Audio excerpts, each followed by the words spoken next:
আসসালামু আলাইকুম। ম্যারেজ ক্যারিবিডির বিবাহ বিষয়ক আলোচনায় আজকে ৬৯তম পর্বে কথা বলবো ধর্মীয় আমল যাচাই কিভাবে করবেন। তো বিয়ের ক্ষেত্রে অনেকেই একটি গুরুত্বপূর্ণ শর্ত হিসেবে দিনদার বা ধর্মীয়ভাবে সচেতন জীবনসঙ্গী চান। তো বায়োডাটার ক্ষেত্রে অনেকের জায়গায় লেখা থাকে যে নামাজ পড়েন, পর্দা করেন, দিনদার পরিবার ইত্যাদি।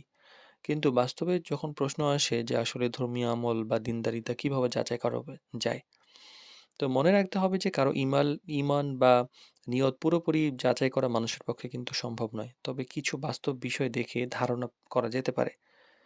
তো এই ব্যাপারগুলো এরকম যে কথাবার্তার মাধ্যমে ধারাবাহিকতা আছে কিনা সেই ব্যাপারে বোঝার চেষ্টা করা যেতে পারে। কথাবার্তার সময় যে একজন মানুষ যে কেমন চিন্তা করে, তার মানসিকতা কেমন এটা বোঝা যায়। এবং ধর্মীয় কথা উঠলে তখন দেখা যায় যে তার দৃষ্টিভঙ্গি কি, ইসলামের মৌলিক বিষয়গুলো সম্পর্কে তার ধারণা কেমন এই ব্যাপারে কিছুটা হলেও ধারণা পাওয়া যায়। আর এখানে খুব কঠিন একটা পরীক্ষা নেওয়ার যে প্রয়োজন আছে তা নয়, বরং স্বাভাবিক আলোচনার মাধ্যমেই ব্যাপারগুলো বোঝা যায়।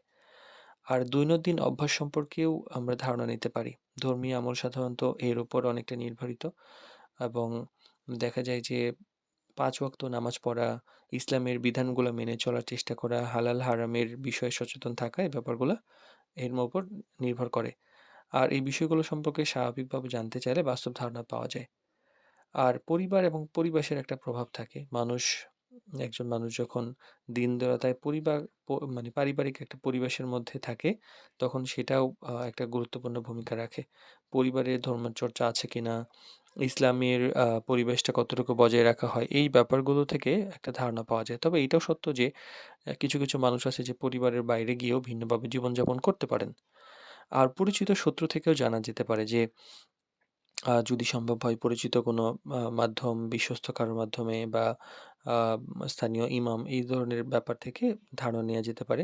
যেমন বন্ধু, সহকর্মী বা এলাকার পরিচিত কেউ এরকম হলে সুযোগ আছে। তবে খোঁজ নেওয়ার সময় অবশ্যই গোপনীয়তা এবং সম্মান যে ব্যাপারটা এটা বজায় রাখা জরুরি।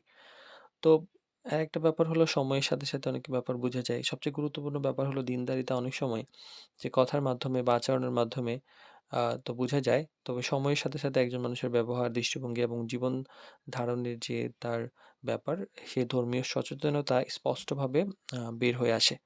আর ধর্মীয় আমল যাচাই করার ক্ষেত্রে সবচেয়ে গুরুত্বপূর্ণ ব্যাপার হলো সততা, বাস্তবতা এবং ধৈর্য। কেউ নিজেকে যতটা ধর্মীয় বলে দাবি করেন তার চেয়ে গুরুত্বপূর্ণ হলো তিনি বাস্তবে কিভাবে জীবনযাপন করছেন।